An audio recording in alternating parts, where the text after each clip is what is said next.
Hello guys, ayan po yung mga view na makikita dyan sa labas ng The Cloud9 Antipolo. Yan siya guys. Maaga pa yan. Maaga sa gabi. Ayan, namamasyal kami dyan guys. Ako, medyo first timer pa.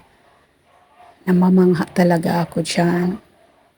Ayan, namamangha na nakakabahan din. Kasi nakakalula yung pagtawid dyan sa may tulay dyan. Hanging bridge. Yan.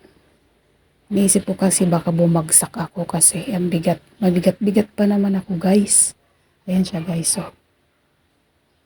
Tapos may hawak pa akong cellphone. May hawak pa akong bag. Subuti yun si ating maganda.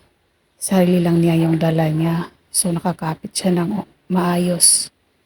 So yun guys, magandang experience, may halong excitement, may kaba. Yan, kasama ko naman yung aking mga junakis. Yan, so pababa na kami. Iba naman yung labasan, iba rin yung doon kadadaan mismo sa tulay. So dyan, palabas na kami guys. Ang ganda dyan. Nakaka-amaze din siya. Yun si aking unika iha. Ramaram-parampa din siya. Yan, sabi niya, videohan daw siya. Ayan, ako conscious pa siya kung nabibidyo ba talaga siya. So, maganda naman ang outcome. So, yun lang guys. Don't forget to like and subscribe to my YouTube channel, Irene Martinez Studio. Comment kayo guys. God bless guys. God bless. So, nandiyan naman kami sa labas.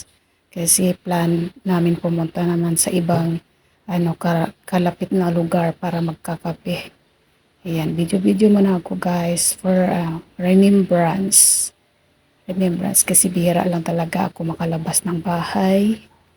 So dapat meron tayong alaala dyan sa lugar kung saan nakakapagala-gala paminsan-minsan.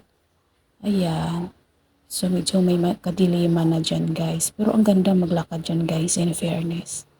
Maganda siya kasi ang payapa, napakaganda ng lugar. Yun lang.